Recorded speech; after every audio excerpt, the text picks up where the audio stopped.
The bitter struggle between Arab and Jew for control of the Holy Land has caused untold suffering in the Middle East for generations.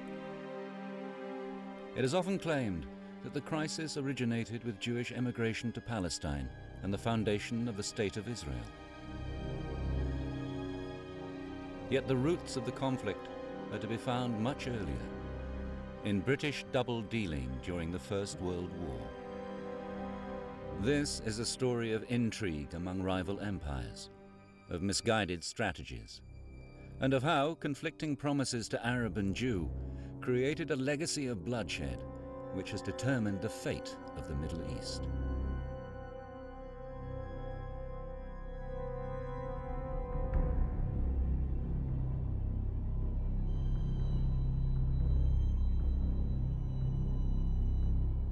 During the First World War, the British, the French, and the Russians had these secret plans to carve up the Ottoman Empire because they believed that would balance out their imperial ambitions, but tough luck for the Turks, the Arabs, and anyone else who got in the way.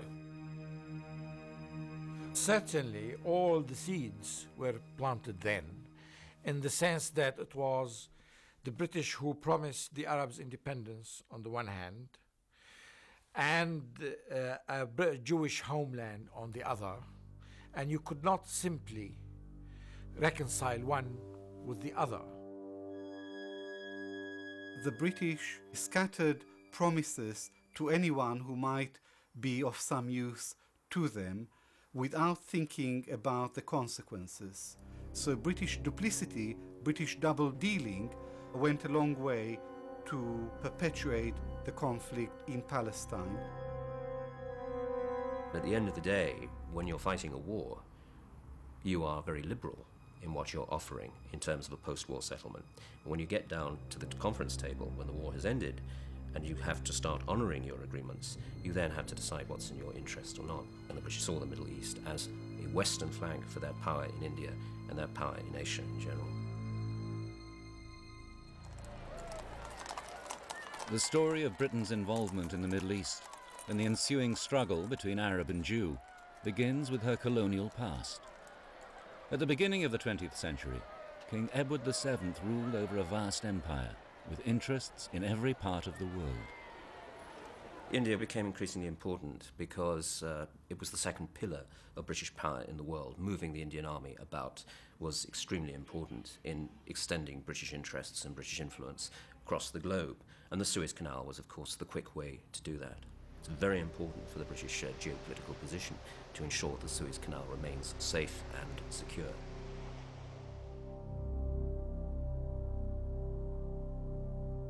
With this aim in mind, Britain had become the only European power to establish a major foothold in the Middle East, in the principalities around the Persian Gulf, in Aden, and in Egypt.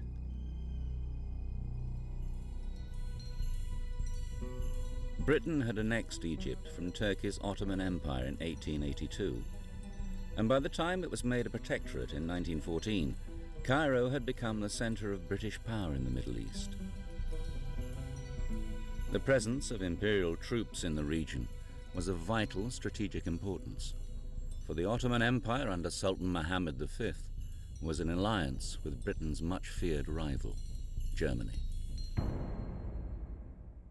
Together with the Austro-Hungarian Empire, these countries made up the Central Powers, and pitted against them were the three allies, Britain, France, and Russia.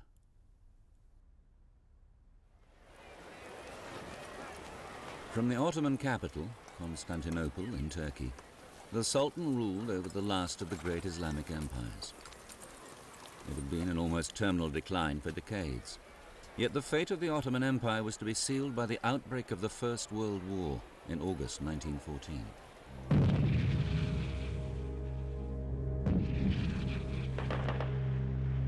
In Europe, Germany's rapid advance was halted by Britain and France along the Western Front.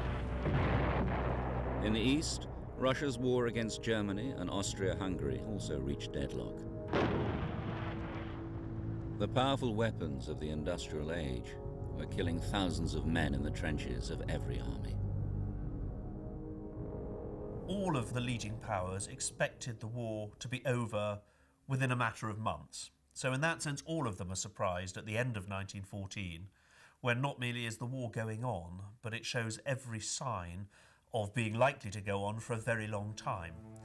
At that point, they begin to think about new ways of winning the war.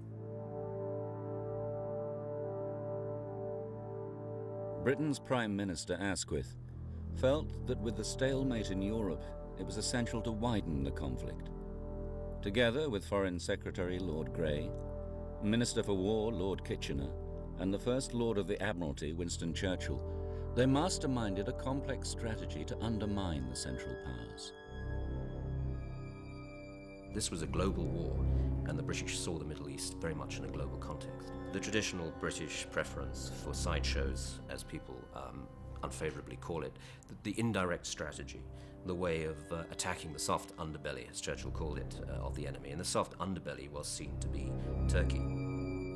Britain's secret plan involved on the one hand a military diversion, and on the other a devious use of diplomacy through bribery, subversion and double-dealing. All these devices focused on the enemy's weakest link, Turkey's Ottoman Empire. Diplomacy in general has always had a secret dimension to it, but where discretion ends and conspiracy begins is an open question. But during the period up to and during the First World War, there was a particularly intense set of negotiations and discussions between the major imperial powers, between the French, the Russians and the British in particular, cutting in the Italians as well, about what would they do when the war was over and when the Ottoman Empire broke up.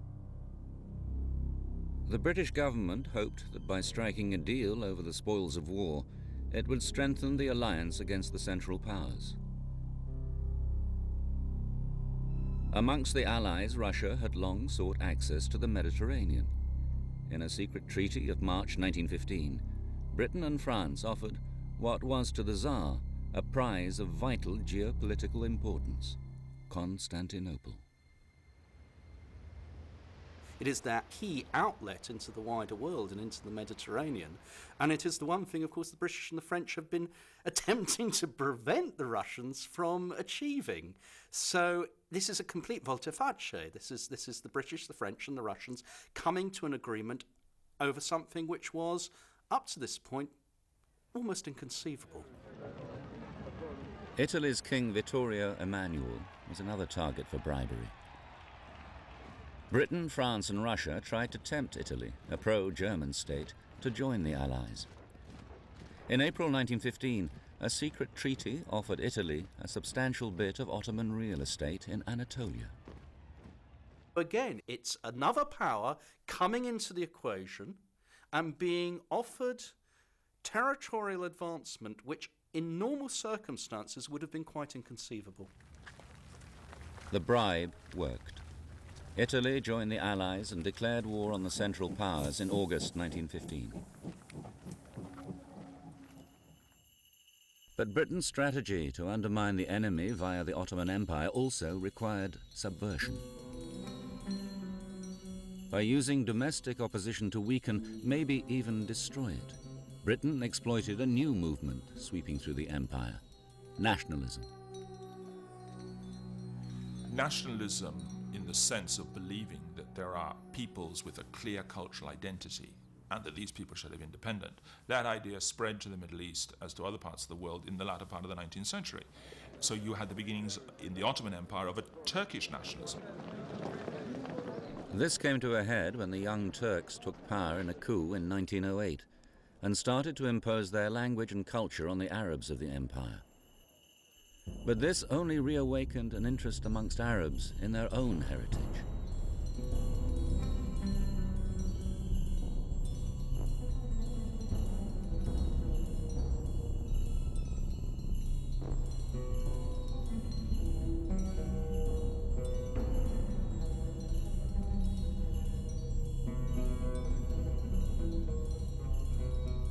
A 1,000 years before, Arabs had brought the technology and literature of the East to the West, and their religion, Islam, had encompassed much of Asia, North Africa and southwestern Europe.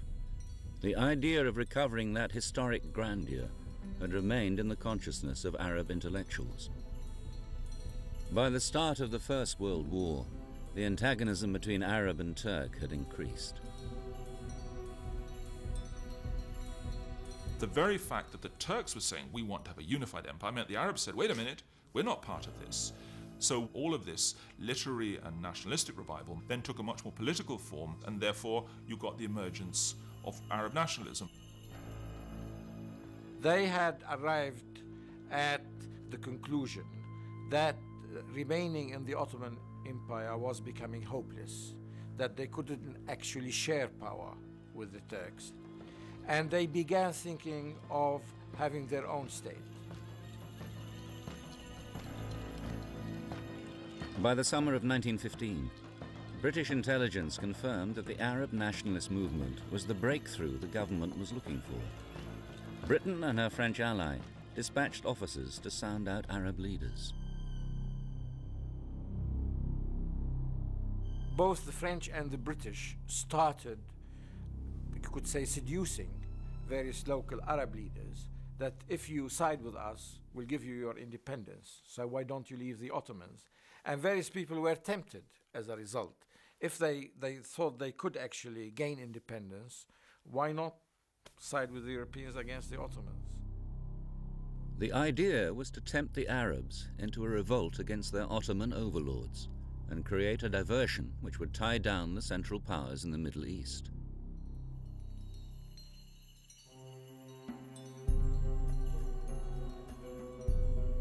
Ironically, the impetus for such a diversion had come not from London, but from the Arab world.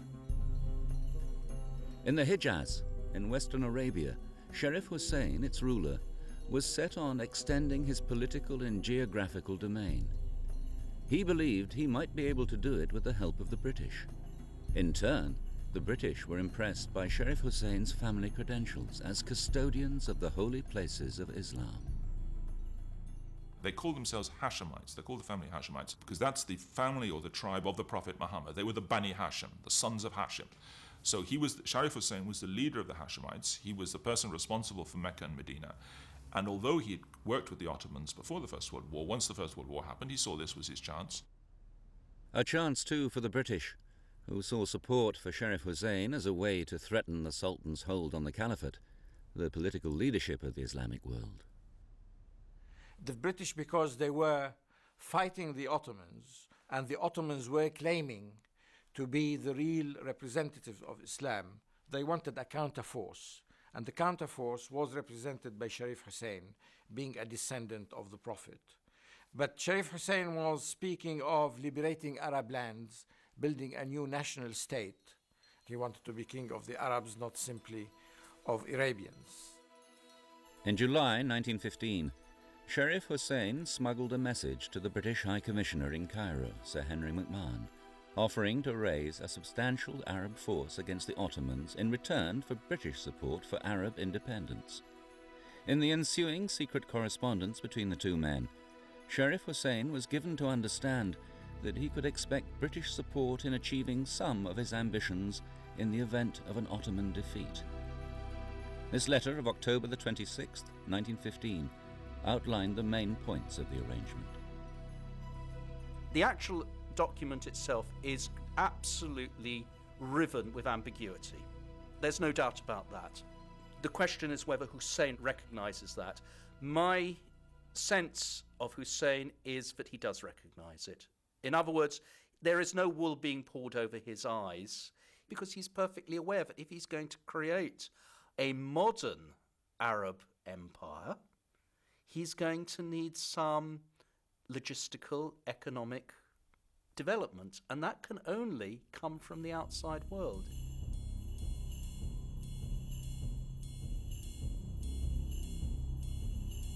Taking Britain's assurances of support at face value, Hussein, together with his sons Faisal and Abdullah, amassed a sizable force.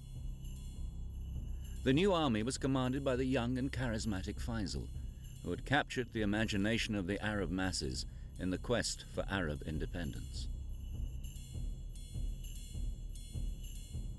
Yet even as Hussein and Faisal mobilized their troops, the British were preparing to sell them short. Back in London, in the spring of 1916, Britain was negotiating with France about the future shape of the Middle East. Behind closed doors, Sir Mark Sykes of the British Foreign Office had been meeting his French opposite number, Francois-Georges Picot. Britain knew it was vital to offer the French a stake in the spoils of the Ottoman Empire, should they win the war. There was an awareness on the British side that they had made such huge sacrifices that one couldn't just ignore French ambitions, and that the French were determined to have their historical piece of the Levant. Poring over a map of the Levant, Sykes and Picot personally drew in the areas they wished to see under their control. Their secret deal amounted to the virtual carve-up of the Middle East. In Area A for the French and Area B for the British, the imperialists intended to exercise power indirectly. They would appoint advisors and take charge of the finances in their respective spheres of influence. Then there was the area coloured blue, which was to be directly controlled by France. This included what was then known as Greater Syria, where the French traditionally had commercial and religious interests. As for the area coloured pink, known as Iraq, with its strategic ports, railways and oil, this was to be under British rule. The area coloured yellow represented Palestine and was envisaged as an international zone, except for Haifa.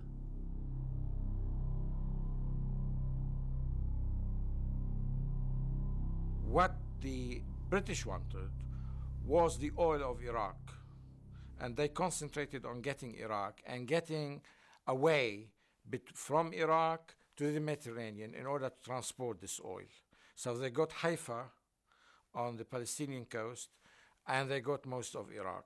The Sykes-Picot agreement was a pretty shameful document, and I wouldn't attempt to defend it.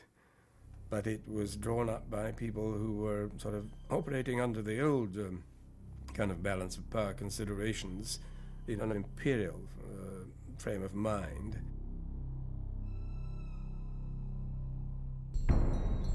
Unaware of these secret dealings behind their backs, Hussein and Faisal proclaimed independence and in June 1916 attacked the Turkish troops.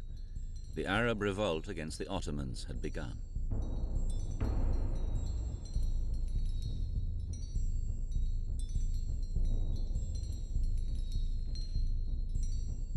The Turkish garrison at Mecca was soon overrun, and the seaport at Jeddah seized. By 1917, Hussein and Faisal's forces had pushed north and engaged the Ottoman Turks along the Hejaz Railway. The British saw the Arab revolt as part of its strategy for creating a military diversion against the Central Powers.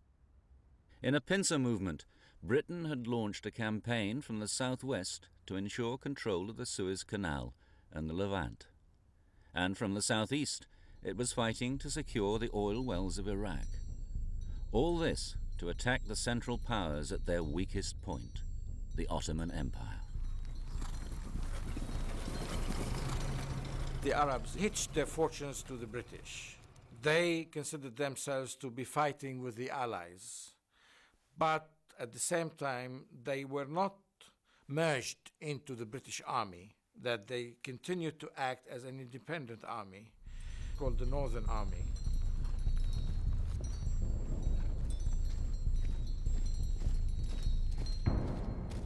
While the Arab army advanced northwards, Britain's General Allenby had crossed the Suez Canal, and by the spring of 1917, his forces had reached the frontier of Palestine.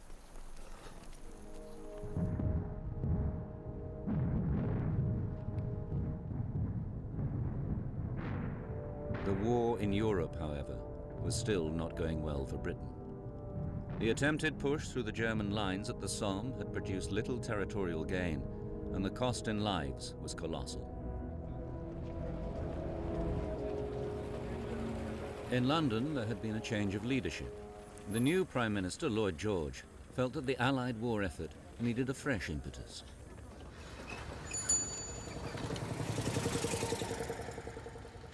Although America had so far been neutral in the war, Lloyd George was convinced that could be changed.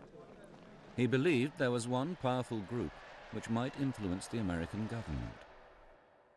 Lloyd George thought that the American decision whether to join or not would depend critically on public opinion, and that Jewish support could tilt the scales in one direction or the other. You've got to remember that the British Foreign Office greatly overestimate the political power of international Jewry, particularly the wealthy, financial and commercial Jewish elites.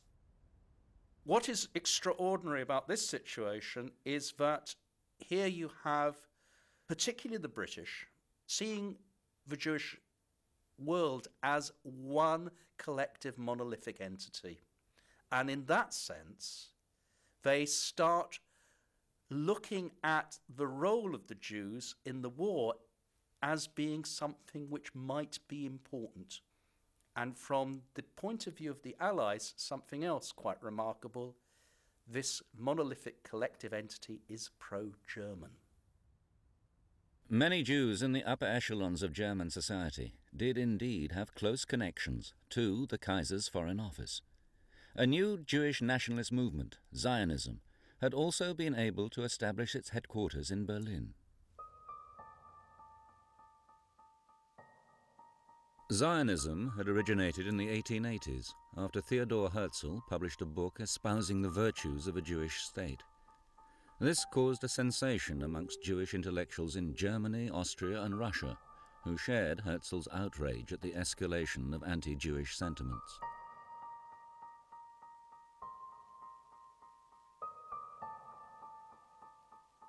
The end of the 19th century saw the rise of anti-Semitism all over Europe, in Austria, in Germany, in France, but particularly in Eastern Europe, in Poland and in Russia. And the pogrom against the Jews in Russia gave rise to the establishment of Hovevei Zion, the lovers of Zion, societies in a number of Russian cities who started to promote and to finance and to sponsor colonization, emigration to Palestine.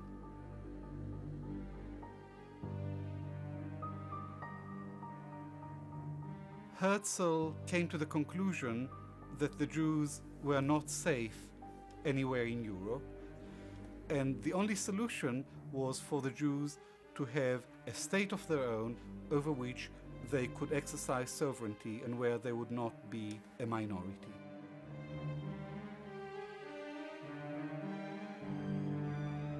What had also given Zionism its appeal was the way in which it fitted in to historic Jewish aspirations. Scattered throughout the world since the destruction of the Jerusalem Temple in the 1st century AD, many Jews had cherished the idea of returning one day to what their scriptures had told them was the Promised Land. In fact, there had already been a small community of indigenous Jews in Palestine. But even when some European Jews established settlements throughout the late 19th century, the whole Jewish community by 1914 constituted barely 8% of the population.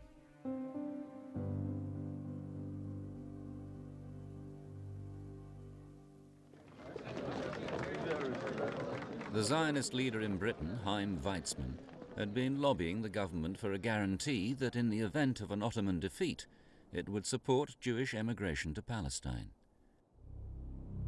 By early 1917, Lloyd George's view of Jews as globally influential convinced him that Zionism was another nationalist movement which should be co-opted to the Allied cause. In March, Mark Sykes began negotiations with Weizmann. There is a bee in the bonnet of people like Mark Sykes that actually the Jews do ultimately look to each other and look to their own interest. If that interest, as they are being told by Weizmann, is what we really want is Palestine, they're prepared to believe it. They're prepared to go along with it. As negotiations with Weizmann continued over the following months, the war deteriorated rapidly for the Allies.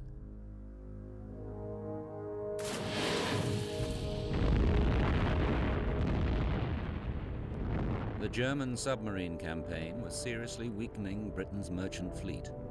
And although America had entered the war on the Allied side, President Woodrow Wilson was not yet willing to supply a significant number of troops.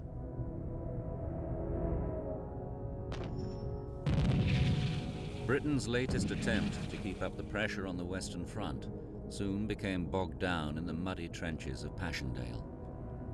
As thousands of young men's lives were wasted in another fruitless campaign, morale amongst the soldiers plummeted. But the most serious threat to the Allied war machine came from the east. Russia was on the verge of collapse. After massive defeats at the hands of the Germans, the war-weary country was disintegrating, with food shortages, strikes, and demonstrations. When the Tsar was deposed in a revolution, Britain and France became greatly alarmed. The point is that once Russia and its war effort begins to collapse, essentially the Germans have won the First World War unless they bring the Americans in.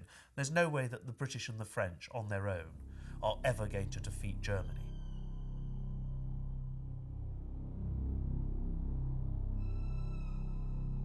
In October, the British government received an intelligence report suggesting that Jews were a significant influence in the leadership of the Bolshevik Party, the new revolutionary movement emerging as the dominant force in Russia. Lloyd George feared that these communists would take Russia out of the war. With the Americans still refusing to commit sufficient forces, he knew it was time to act.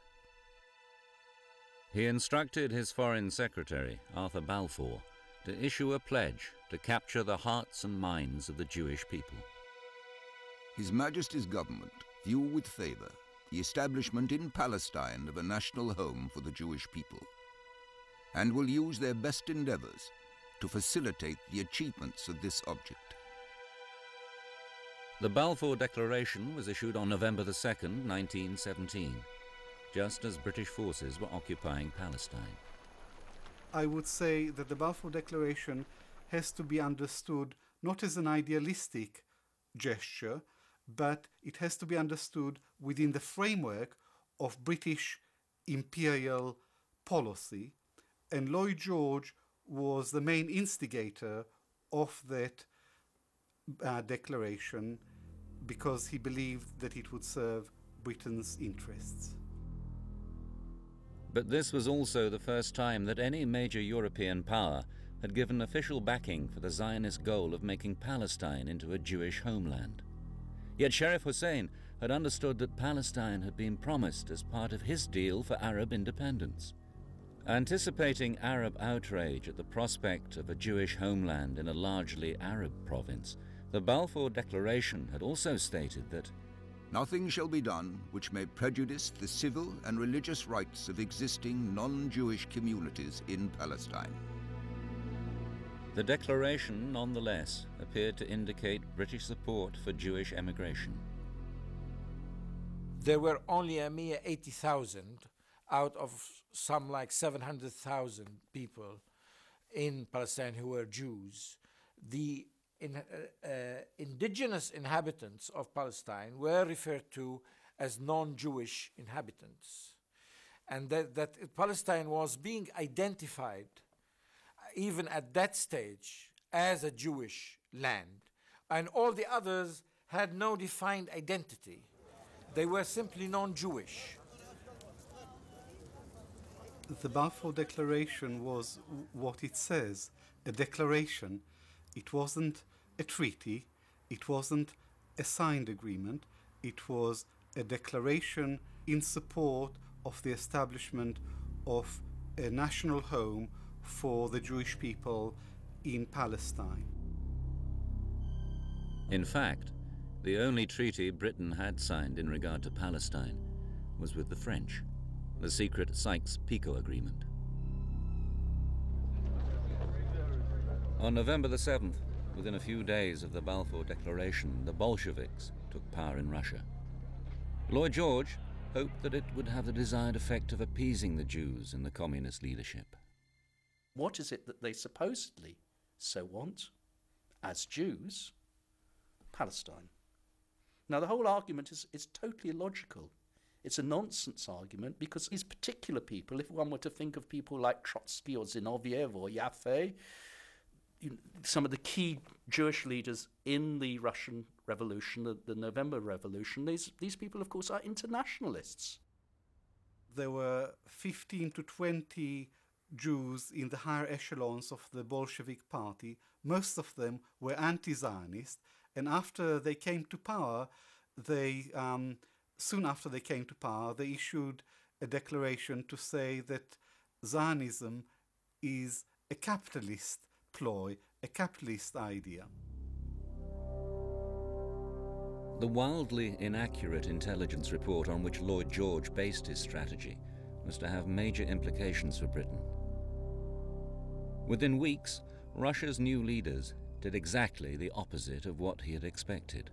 Not only did they pull out of the war, they opened up the archives of the Tsarist Foreign Office and published the secret treaties.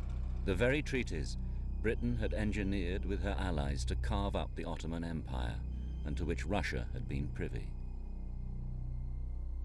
That, of course, is a very great embarrassment to the Western Allies, because the Allies have been doing all sorts of deals behind the scenes in which they have handed out to each other large sections of the world, meanwhile openly preaching that they are fighting the war in defence of democracy, and of course also telling, among others, the Arabs, that they are supporters of self-determination for the peoples of the Ottoman Empire.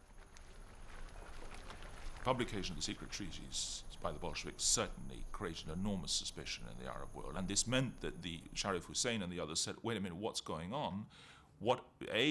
Why are you not giving us independence? And secondly, why are you dividing us up into Zone A and Zone B? And at that point, of course, the Arabs realized that not only had the British got their own particular interests, for example, in the ports of Palestine or in Iraq, but that they had promised other things to the French.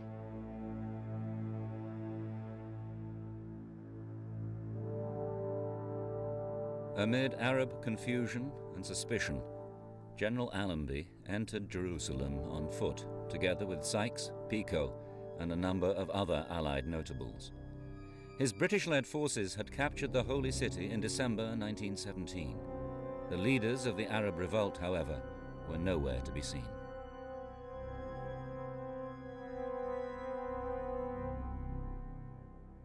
Fearing that Hussein and Faisal might lose heart, the British government forwarded a message to them, reiterating British commitment to Arab independence.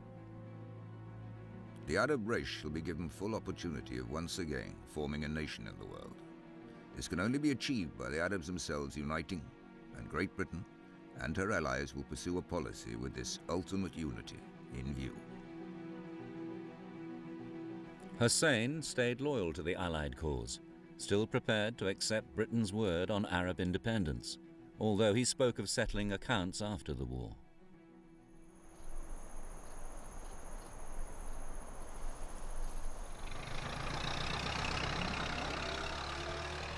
From Allenby's point of view, he continued to rely on Arab support in the war against the Ottomans. But now that Jerusalem had been occupied by the British, one party seized the initiative.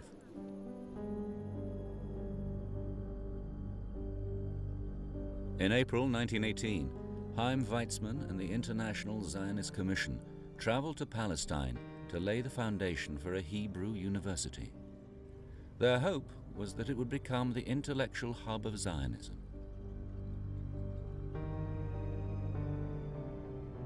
Weizmann's visit, however, caused widespread alarm and indignation among the Arab population. And when he and the chief rabbi of Jerusalem met General Allenby, it looked as if Britain was preparing to honor the Balfour Declaration.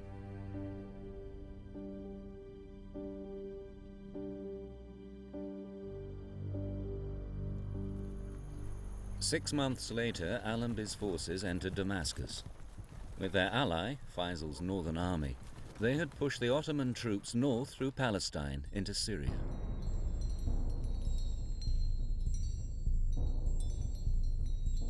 The Arab revolt did contribute to the victory of the Allies. First of all, it protected the British flank in Palestine. Second, it kept a number of Turkish and German troops preoccupied.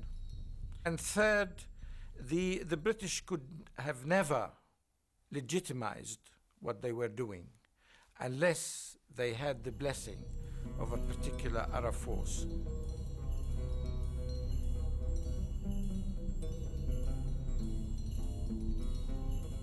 3rd of October, the people of Damascus flocked to Faisal's victory parade. If he was to seize power, he knew it was of great importance to make his presence felt and to be seen by the Arab people as their liberator.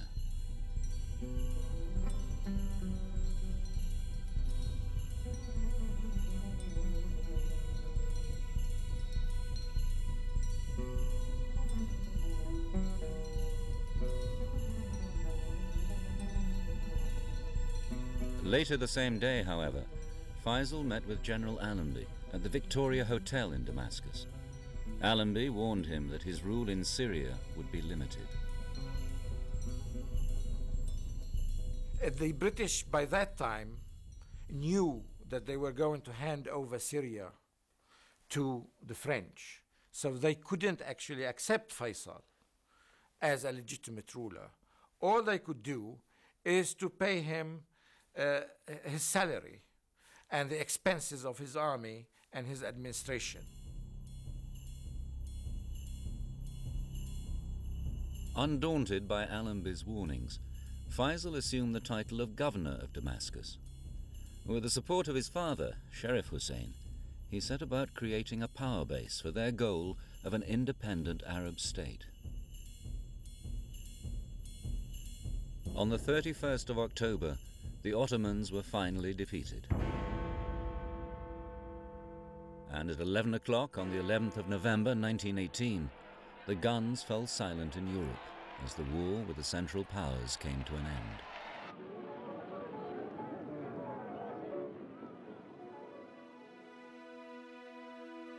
The peace conference at Versailles began in January 1919.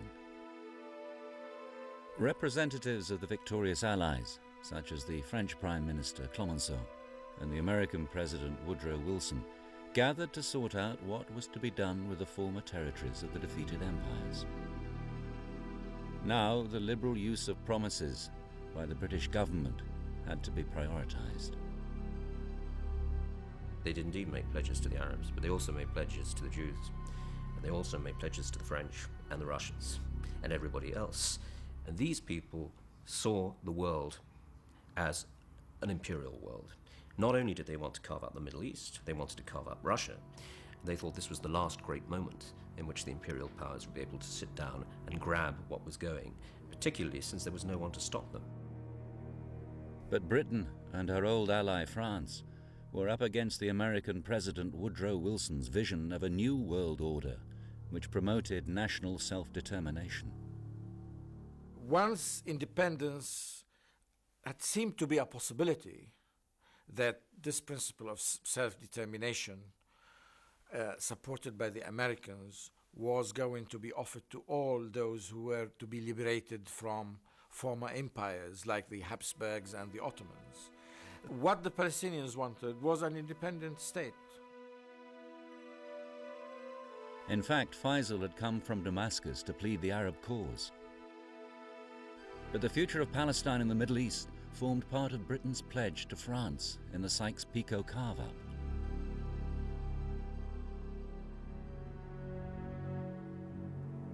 In the event, Woodrow Wilson's principles about self-determination were forgotten when it came to the people of the Middle East. Britain and France were free to go ahead with their agreement.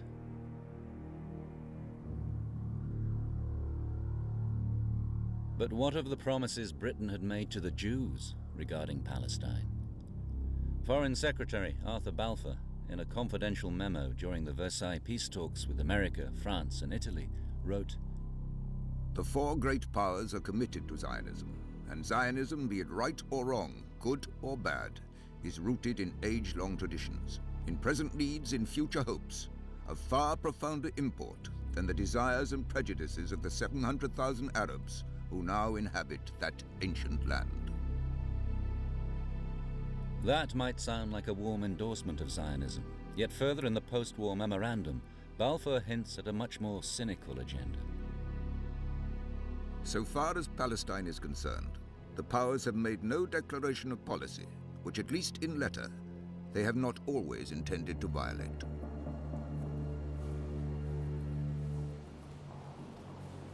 The Versailles Peace Conference was concluded on June the 28th, 1919, with the creation of the League of Nations, the first global institution for peace and security. Its covenant provided that the Arab and other territories ceded by the defeated Ottoman Empire should be administered by mandates, which meant, in effect, that Britain and France were given the authority to impose their rule over the Arab territories.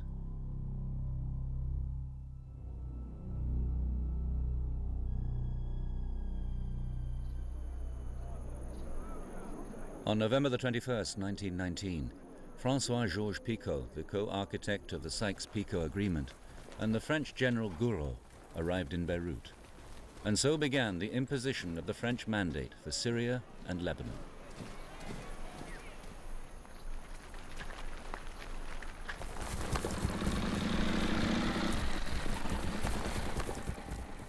The British forces, who had occupied the region since ousting the Ottoman Turks during the last months of the war, were handing over power to the French, thus fulfilling their wartime pledge.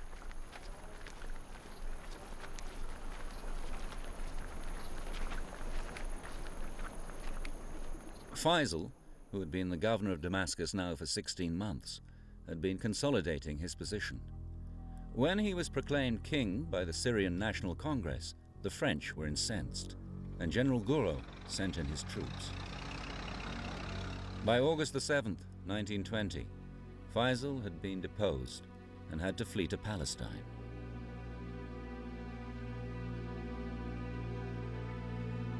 The promises to Sharif Hussein and Faisal of a single independent state were now a distant memory for the Europeans. The whole issue of spheres of influence meant that what was at first appeared to be a willingness to accept a single Arab state was in fact seriously diluted. And then on top of that, of course, the very fact of there being a French area and a British area meant that in effect this was the seed of partition. So you had both independence was denied, but also the unity of this area was denied. The boundaries and governments of the Middle Eastern states that emerged bore the unmistakable imprint of the Sykes-Picot Agreement. The French half of the previously Ottoman province of Greater Syria became the mandate for Lebanon and Syria. The other half became the British mandate for Transjordan and Palestine. In the east, the Ottoman area of Mesopotamia, which included the oil fields of Mosul, was given to Britain as the mandate for Iraq. So this was basically the importance of the Sykes-Picot Agreement, to divide what is called the Fertile Crescent between Iraq and Syria and let Britain get access to the oil of the area and be able to exploit it in the future. But British rule was initially rejected by the Iraqi people until Faisal was installed as king in July 1921. Britain hoped the limited power it devolved to him would serve to placate the frustrated demands for Arab independence. But Sharif Hussein expected more from the British. He never gave up the idea that the British had promised him independence, not only in Arabia, but in Syria and Iraq as well. And he wanted the British to fulfill their promises. Sharif Hussein's dream of an Arab kingdom ruled by the Hashemites was only partially fulfilled. For although his other son, Abdullah, became king of Transjordan, their old rival, Ibn Saud, swept the Hashemites out of Hijaz when he conquered the whole of the Arabian Peninsula.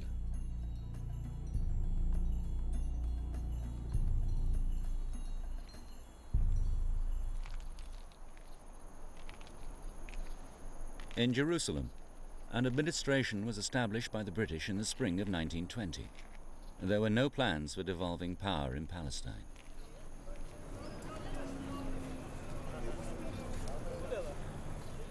Palestine was a land sacred to three religions. Jews were a small minority who had lived harmoniously with Christians and the much larger community of Muslims for hundreds of years.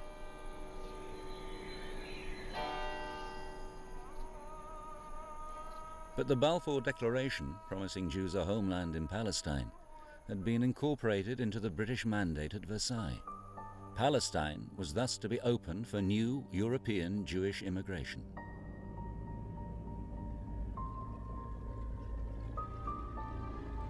With celebrations and parades in support of Zionist activities, it seemed as if the British were going to honour their pledges to the Jews and ignore Palestinian hopes of independence. The Arabs had a strong case, but very poor advocates.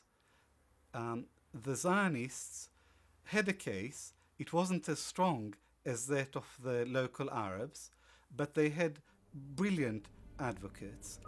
Zionism is one of the greatest public relations success stories of the 20th century, and Chaim Weizmann exemplified these traditional Jewish skills of advocacy and persuasion.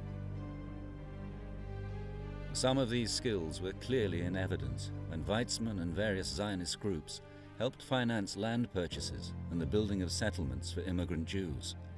At the same time, political and security organizations were created to support the emerging Jewish homeland.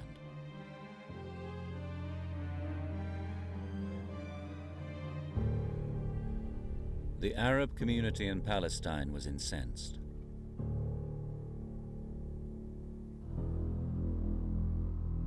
The Palestinians couldn't conceive their country being divided or given away to another community which had nothing to do with the Middle East in the first place and was almost wholly European at the time. So to them, it seemed absurd that 600 to 700,000 should give up their land, their homes, their villages, their towns, and hand them over to a minority which was dispersed throughout Palestine. And Palestine, after all, is named after its people, who are the Palestinians.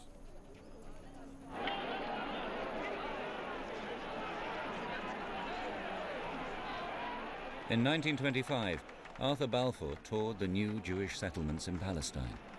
Although he was feted as a hero of the Zionist cause, the immigration of European Jews was to have unforeseen consequences for British rule in Palestine.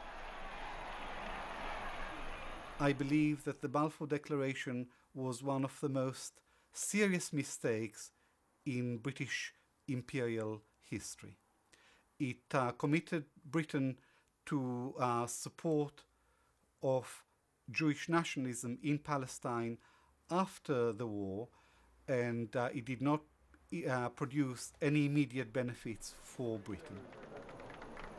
Without the Balfour Declaration, there could have been no genuine development of a Jewish national home, and the follow-through in 1948, where you get the creation of a State of Israel, simply would not have happened. It requires the umbrella of the British to be there, in effect, to support the emerging Jewish national home, militarily at the bottom line.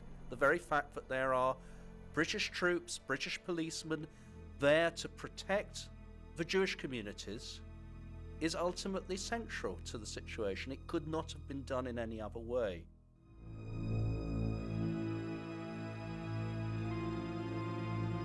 Throughout the 1930s and 40s, the years of Nazi persecution and the Holocaust, Jewish immigration to Palestine increased rapidly. But what was seen by the Arabs as an alien incursion and the Jews as a fulfillment of historic rights led to polarization and violence. In response to terrorist acts by Arabs, Britain restricted the immigration, but the policy only stimulated Jewish terrorism.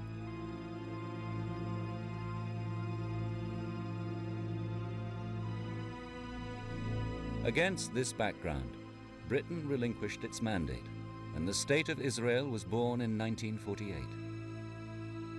When the first of several wars between the new state and its Arab neighbors began, thousands of Palestinian Arabs fled their homeland.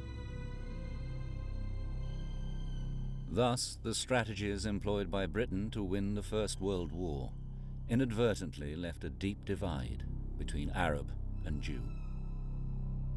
The most serious consequences of British policy during the war was the encouragement of Arab nationalism and Jewish nationalism.